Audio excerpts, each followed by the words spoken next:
नमस्कार दोस्तों, स्वागत करती हूँ मैं आप सबका अपने यूट्यूब चैनल में। आप लोगों के बीच एक कहर वाला जारी गीत लेके आए हूँ। कैसा लगा कमेंट बॉक्स में जरूर बताइएगा। हंस हंस के कहा थी गुजरिया, बलमा छपवायदा चुनरिया।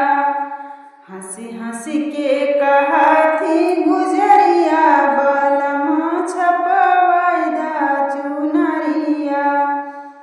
एक और गंगा एक और जमुना, एक और गंगा एक और जमुना।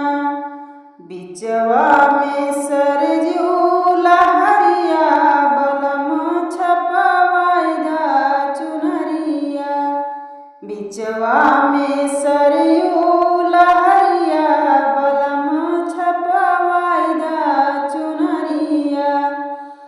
हंसी हंसी के कहा थी गुजरिया, बलमा छपवायदा चुनरिया।